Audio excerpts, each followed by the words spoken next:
আসসালামু আলাইকুম। আজ 11 আগস্ট 2026 খ্রিস্টাব্দ, 27 শ্রাবণ 1433 বঙ্গাব্দ, 27 সফর 1448 হিজরি, মঙ্গলবার। সংবাদ পাঠ করছি মনির হোসেন কামাল। প্রথমেই শুনবেন সংবাদ শিরোনাম। রাষ্ট্রপতি নির্বাচন নিয়ে প্রস্তুতি সভা। আগামীকাল সব শিক্ষা প্রতিষ্ঠান বন্ধ। প্রধানমন্ত্রীর খালাতো ভাইয়ের পেট্রোল পাম্পের 1,21,00,000 টাকা ছিনতাই। ভান্ডারিয়ায় শরীফ খুনের নেপথ্যে স্ত্রী ও 3 ছেলে। ঝালকাঠি হাসপাতালের এক নারীকে ধর্ষণ। ইয়াবা শিবির 7 দিনের কারাদণ্ড। বরগুনায় গত 24 ঘণ্টায় নতুন করে হামে আক্রান্ত 17। মাইকিংয়ে রেকর্ড করা হয় লোকবেতারে। শুনলেন সংবাদ শিরোনাম, এবার বিস্তারিত। রাষ্ট্রপতি নির্বাচন 2026 উপলক্ষে প্রস্তুতিমূলক সভা অনুষ্ঠিত হয়েছে। আজ জাতীয় সংসদের ক্যাবিনেট কক্ষে সংসদের ভারপ্রাপ্ত স্পিকার ব্যারিস্টার কায়সার কামাল এমপির সভাপতিত্বে এ সভা অনুষ্ঠিত হয়। সভায় জাতীয় সংসদের chief whip Mohammad Nurul Islam Moni MP, বিরোধী দলের chief whip Mohammad Nahid Islam MP, whip G K. Gous MP, Rakibul Islam Bakul MP, Mia Nuruddin Ahmed Apu MP, Mohammad Akhtaruzzaman Mia MP, AVM Ashraf Uddin Nizan MP অংশগ্রহণ করেন। সভায় রাষ্ট্রপতি নির্বাচন 2026 অনুষ্ঠানের লক্ষ্যে জাতীয় সংসদের অধিবেশন কক্ষ ব্যবহার, যাবতীয় লজিস্টিক সাপোর্ট প্রদান এবং সংসদ সদস্যদের উপস্থিতি নিশ্চিতকরণ বিষয়ক সভার কার্যবিবরণী, প্রয়োজনীয় সংশোধন সহ নিশ্চিত করা হয়। বৈঠকে রাষ্ট্রপতি নির্বাচন 2026 উপলক্ষে যাবতীয় লজিস্টিক সাপোর্ট এবং প্রয়োজনীয় প্রস্তুতি সম্পন্ন করার পরামর্শ প্রদান করা হয়। আগামী 20 আগস্ট সংসদ কক্ষে রাষ্ট্রপতি নির্বাচন অনুষ্ঠিত হবে। রাষ্ট্রপতি নির্বাচন আইন 1991 এর 3 ধারা অনুযায়ী উক্ত নির্বাচন পরিচালনা করবেন প্রধান নির্বাচন কমিশন।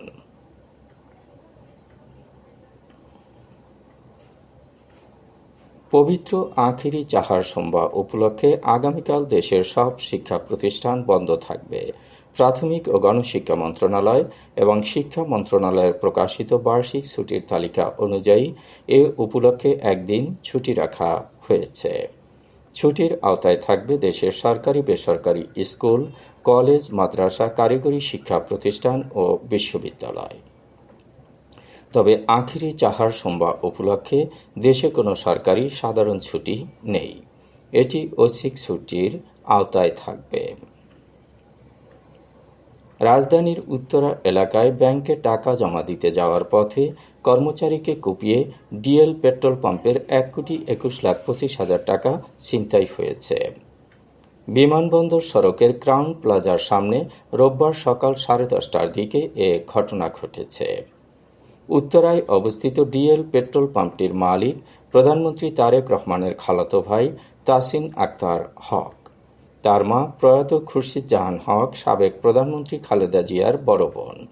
রোববার সকালে পাম্পের সহকারী ম্যানেজার মোহাম্মদ আল আমিন, সিএনজি অপারেটর সেলিমুজ্জামান ও কাভার্ড ভ্যানের চালক খোরশেদ সহ টাকা ভর্তি একটি ব্যাগ নিয়ে উত্তরা 1 নম্বর সেক্টরের পূবালী ব্যাংকে যাচ্ছিলেন। পথে 3টি মোটর সাইকেলে আসা 6 থেকে 7 জন কভার্ড ভ্যানের গতিরোধ করে।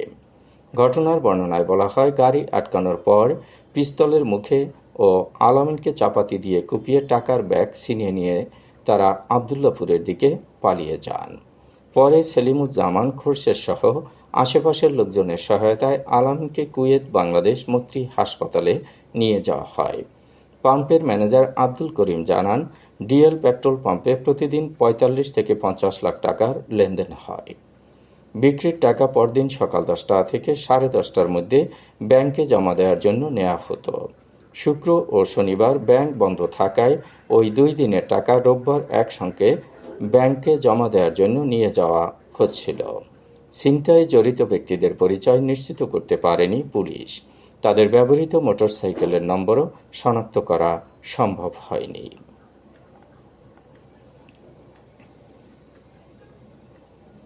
লাশ পড়েছিল বেড়িবাঁধের পাশে। দেখে মনে হচ্ছিল সেখানেই হয়তো খুন করা হয়েছে, কিন্তু পুলিশের চোখে ধরা পড়ে লাশের মাথা ও কানের পাশে লেগে থাকা কাঠখেকো ঘুণ পোকার গুঁড়ো। সেই অতি ক্ষুদ্র আলামতি শেষ পর্যন্ত খুলে দেয় পুরো হত্যা রহস্যের জট। 16 ঘন্টার তদন্তে পুলিশ জানতে পারে পিরোজপুরের ভান্ডারিয়া উপজেলার তেলিখালী ইউনিয়নের হরিণপালা এলাকায় ইসমাইল শরীফকে বাইরের লোকে নয়, তার নিজের বসতঘরেই কুপিয়ে হত্যা করা হয়েছে।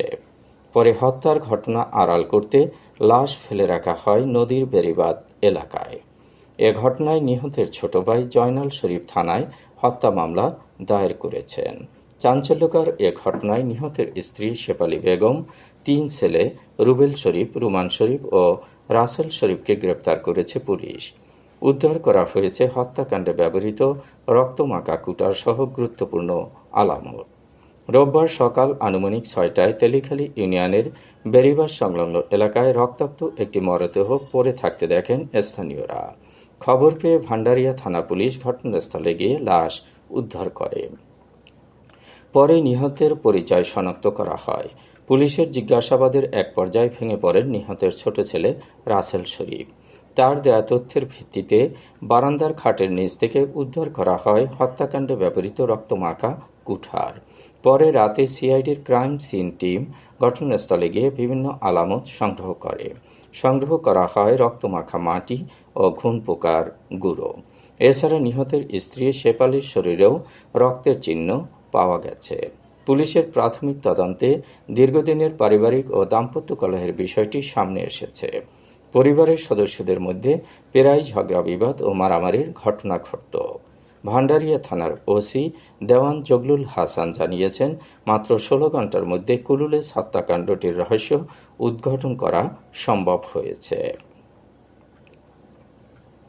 ঝালকাঠি সদর হাসপাতালে এক নারীকে খাবারের প্রলোভন দেখিয়ে বাইরে ডেকে নিয়ে ধর্ষণের অভিযোগ উঠেছে। এ ঘটনায় 2 জনকে জিজ্ঞাসাবাদের জন্য পুলিশ হেফাজতে নেওয়া হয়েছে। সোমবার রাত 3টার দিকে হাসপাতাল সংলগ্ন এলাকায় এ ঘটনা ঘটেছে। ভুক্তভোগী নারীর অভিযোগ, সদর হাসপাতালের গাইনি ওয়ার্ডের সামনে থেকে তাকে খাবারের প্রলোভন দেখিয়ে ডেকে বাইরে নেওয়া হয়। পরে মোটরসাইকেলে করে তাকে একটি অজ্ঞাত স্থানে নিয়ে গিয়ে একাধিক ব্যক্তি ধর্ষণ করেন। ভোরের দিকে তিনি হাসপাতালে ফিরে এসে কান্নাকাটি শুরু করলে হাসপাতাল কর্তৃপক্ষ তাকে ভর্তি করে এবং বিষয়টি পুলিশকে জানায়। ঝালকাঠি সদর হাসপাতালের তত্ত্বাবধায়ক ডাক্তার মাসুম ইফতেখার জানিয়েছেন, ভুক্তভোগী নারী হাসপাতালেই ভর্তি ছিল। ঘটনার পর স্বাস্থ্য পরীক্ষার জন্য তাকে আবার ভর্তি করা হয়েছে। তার দেয়া তথ্যের ভিত্তিতে বেল্লাল শিকদার ও নাসির নামে 2 জনকে জিজ্ঞাসাবাদের জন্য পুলিশ হেফাজতে নেওয়া হয়েছে। বরগুনায় ইয়াবাসহ বেল্লাল হোসেন নামে একজনকে আটক করেছে মাদকদ্রব্য নিয়ন্ত্রণ অধিদপ্তর। আটক বেল্লাল ক্রোক এলাকার লিটন ফরাজির ছেলে। গতকাল বিকেলে ধানসিঁড়ি চৌরাস্তায় আলমগীরের চায়ের দোকানের সামনে থেকে 1 পিস ইয়াবাসহ তাকে আটক করা হয়। পরে তাকে ভ্রাম্যমাণ আদালতে 7 দিনের কারাদণ্ড ও 500 টাকা জরিমানা করা হয়। বরগুনায় গত 24 ঘন্টায় নতুন করে হামে আক্রান্ত হয়েছে 17 জন। চলতি বছরে হামে আক্রান্ত রোগীর সংখ্যা 1290। নিশ্চিত হাম রোগী শনাক্ত হয়েছে 77 জন। সুস্থ হয়ে বাড়ি ফিরেছে 1202 জন। এখন পর্যন্ত মারা গেছে 9 জন। গত 24 ঘন্টায় বরগুনায় নতুন করে ডেঙ্গুতে আক্রান্ত হয়েছে 11 জন। চলতি বছরে এখন পর্যন্ত ডেঙ্গু আক্রান্ত রোগীর সংখ্যা 584 জন। হাসপাতালে ভর্তি আছেন 42 জন। মাইকিংয়ে রেকর্ড করা হয় লোকবেতারে। সুমধুর ও সুস্পষ্ট কণ্ঠে মাইকিংয়ের জন্য লোকবেতারের বিকল্প নেই। লোকবেতারের সাউন্ডপ্রুফ স্টুডিওতে করা হচ্ছে গান ও নাটকের রেকর্ড। সেই সাথে লোকবেতারে নামমাত্র টাকায় প্রচার করা হচ্ছে বিজ্ঞাপন। 15 সেকেন্ডের বিজ্ঞাপন প্রচারিত হচ্ছে মাত্র 500 টাকায়। 30 সেকেন্ডের বিজ্ঞাপন 1000 টাকা, 45 সেকেন্ডের বিজ্ঞাপন 1500 টাকা আর 1 মিনিটের বিজ্ঞাপন প্রচার করা হয় মাত্র 2000 টাকায়। নির্ধারিত টাকার বিনিময়ে প্রতিদিন কমপক্ষে 5 বার করে পুরো 1 মাস বিজ্ঞাপন প্রচার করা হবে। মাইকিং ও বিজ্ঞাপনের জন্য যোগাযোগ করবেন 0177555644 5 নম্বরে। এবারে শুনবেন আবহাওয়ার খবর। মৌসুমী বায়ুর অক্ষের বর্ধিত অংশ রাজস্থান, মধ্যপ্রদেশ, উত্তরপ্রদেশ, বিহার, পশ্চিমবঙ্গ ও বাংলাদেশের উত্তরাঞ্চল হয়ে আসাম পর্যন্ত বিস্তৃত রয়েছে। মৌসুমী বায়ু বাংলাদেশের উপর মোটামুটি সক্রিয় এবং উত্তর বঙ্গোপসাগরে মাঝারি অবস্থায় রয়েছে। রংপুর, ময়মনসিংহ ও সিলেট বিভাগের অনেক জায়গায়, রাজশাহী, ঢাকা, খুলনা, বরিশাল ও চট্টগ্রাম বিভাগের কিছু কিছু জায়গায় অস্থায়ীভাবে দমকা হাওয়া সহ হালকা থেকে মাঝারি ধরনের বৃষ্টি অথবা বজ্রসহ বৃষ্টি হতে পারে। সেই সাথে রংপুর, ময়মনসিংহ ও সিলেট বিভাগের কোথাও কোথাও মাঝারি ধরনের ভারী থেকে ভারী বর্ষণ হতে পারে। সারা দেশে দিন এবং রাতের তাপমাত্রা একরকমই থাকতে পারে। আজ দেশের সর্বোচ্চ তাপমাত্রা ছিল সৈয়দপুরে 36 ডিগ্রি সেলসিয়াস এবং সর্বনিম্ন তাপমাত্রা ছিল সিলেটে 23.2 ডিগ্রি সেলসিয়াস। বরগুনার সর্বোচ্চ তাপমাত্রা 33.2 ডিগ্রি সেলসিয়াস, সর্বনিম্ন 26.9 ডিগ্রি সেলসিয়াস। আগামীকাল সূর্যোদয় হবে ভোর 5:32।